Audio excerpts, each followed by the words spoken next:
You were bitten by the beast. You bear his mark now. Do you believe in curses?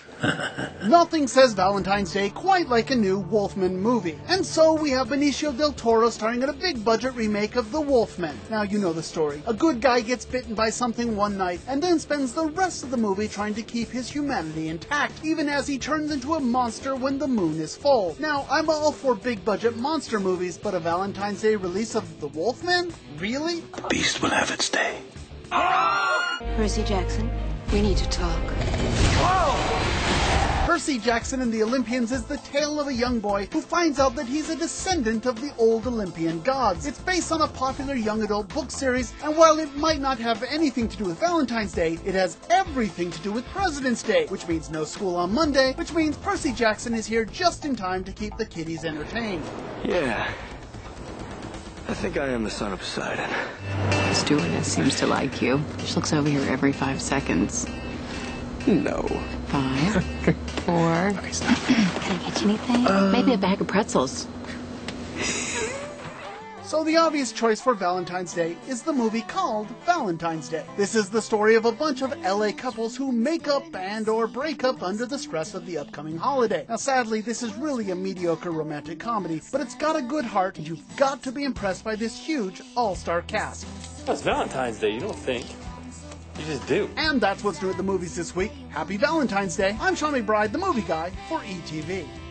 Sean, the movie guy, now joins us, and it seems that like Valentine's Day is not going to quite be the romantic thing that we were hoping for. Yeah, that's a bit of a disappointment because it's a huge cast. I mean, it's a wonderful cast, and it's kind of nice to see a big ensemble of Hollywood actors. But yeah. I think sometimes if you have too many actors, nobody gets enough time to really develop their story. And so it's okay. It's got a good heart. It's just not really very romantic, and quite frankly, not really all that funny either. So it's okay for a date night, but I wouldn't call it a great movie. Oh, well, maybe we can turn to DVDs for a little more romance. What do you think? So some interesting titles on DVD, although ironically, The Stepfather, another horror film, is being released. Look, the big one that's going to be out this week is the romantic comedy Couples Retreat. Story of 4 friends take a couple's vacation to Bora Bora to work on their relationships with predictably disastrous results.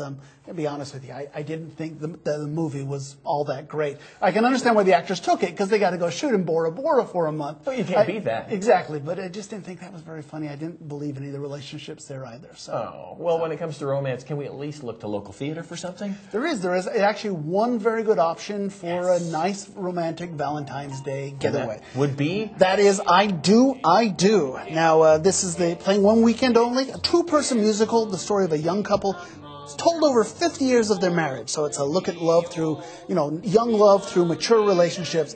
And the director says that it's the perfect Valentine's Day getaway. Of any musical, I believe, ever written, this musical is perfect for a Valentine's Day performance. It follows a couple not only through the good parts of the marriage, but also the bad parts, the low points that every marriage faces. People will see themselves in this show if they are married or have ever been in a relationship. So that's I Do, and I know that it's selling out, but they do still have tickets available for the Sunday show, which is Valentine's Day.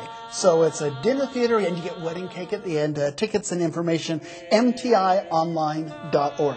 Let's also mention that Stagecoach Theater has auditions this weekend for their romantic comedy, Panache.